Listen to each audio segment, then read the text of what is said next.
الحمد لله وكفى والصلاة والسلام على النبي المصطفى وعلى آله وصحابته أهل البر والوفاء. أما بعد، والسلام عليكم ورحمة الله وبركاته. وعليكم السلام ورحمة الله وبركاته. أسمع الله سبحانه وتعالى: ولقد خلقنا الإنسان ونعلم ما توسوس به نفسه ونحن أقرب إليه من حبل الوريد. Hakika tumemuumba huyu mwanadamu na tunajua yale yanayompitikia katika nafsi yake kama wasiwasi, na sisi tuko karibu naye huyu mwanadamu kuliko hata mishipa yake ya waridi iliyo hapa shingoni. Hili linatoka habari kwamba maadamu Allah subhanahu wa ta'ala yeye ndo anatujua zaidi, basi matatizo yetu, maombi yetu, yeye ndo atakuwa karibu zaidi kuyapokea. Na tukielekezana bado katika umuhimu wa kuleta istighfar, leo tutazungumzia matunda yake ambayo tutakayopata. Tutataja kama matatu.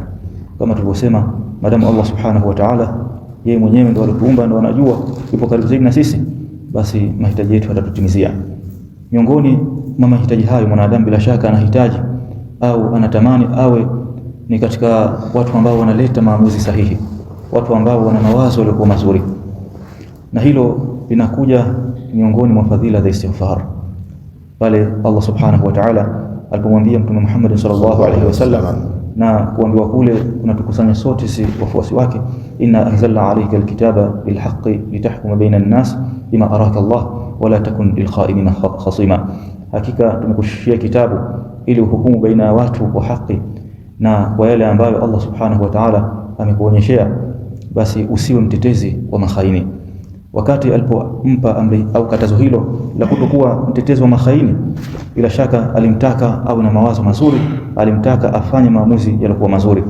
Ndio maana aya iliyofuata akamwambia wastaghfirillah inna Allaha kana ghafurur rahima, basi mtake Allah subhanahu wa ta'ala msamaha, muombe istighfar, hakika Allah ni mwingi wa kusamehe.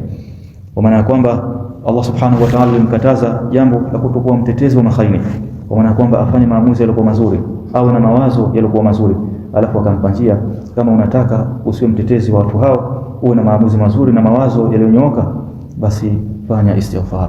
Hiyo ndio njia ambayo Allah subhanahu wa ta'ala alimpa mtume wake Muhammad sallallahu alaihi wasallam. Na kwa nini iwe hivyo? Kwa sababu ukifanya istighfar, nafsi yako inasuhuzika, inatakasika, akili yako inaingia nuru.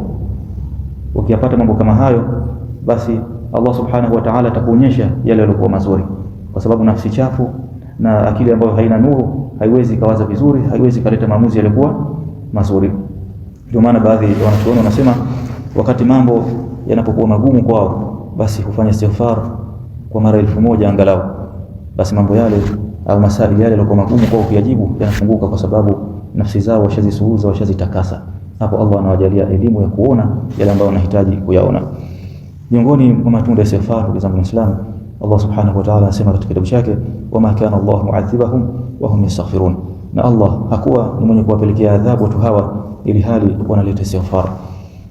Haya mateso yote tunaona katika dunia, huzuni, dhiki, mashaka, kupata matatizo aina mbalimbali, basi yote haya ni majeshi ya Allah subhanahu wa ta'ala. Madamu yeye ndo mmiliki wa majeshi haya, basi anaweza akayazuia wewe, akayazuia sikudhuru.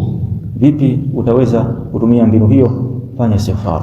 Hata ukipata huzuni, itakuwa ni huzuni ile ya kukufanya uwaze vizuri, usogee mbele, sio huzuni ya kukuvunja moyo, au dhiki au matatizo yale hayatakuvunja moyo. Ni majeshi miongoni mwa majeshi Allah subhanahu wa ta'ala, yeye ndo anayemiliki, atayazuia. Itakuwa ni sababu yale majeshi yale kutokukudhuru na wewe kukusogeza mbele zaidi. Wama kana Allah mu'adhibahum wa hum yastaghfirun. Ukileta istighfar, basi Allah hatakujalia adhabu aina yoyote, bali katika huzuni utaona ndani yake kuna furaha itakujia. Jambo la mwisho, ndugu zangu Waislamu, Allah subhanahu wa ta'ala ameweka ahadi, na ahadi ya Allah subhanahu wa ta'ala haipingiki. Kwa yule ambaye ataleta istighfar, Allah atamfungulia neema za kidunia, na neema hizi ambazo zinafunguka kwa istighfar zinakuja na baraka zake.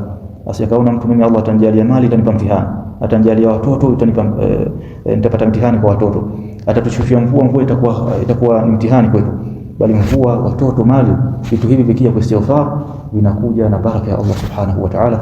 Ndio utaona mambo yanazidi kunyokea, licha kwamba tayari umepewa mtihani wa neema za kidunia. Yursilu samaa alaykum dirara wa yumdidukum bi amwalin wa banin wa yaj'al lakum jannatin wa yaj'al lakum anhara. سبحانك اللهم وبحمدك، نشهد ان لا اله الا انت، نستغفرك ونتوب اليك. اللهم اجعل جمعنا هذا جمعا مرحوما، واجعل تفرقنا من بعده تفرقا معصوما، ولا تدع فينا ولا معنا شقيا.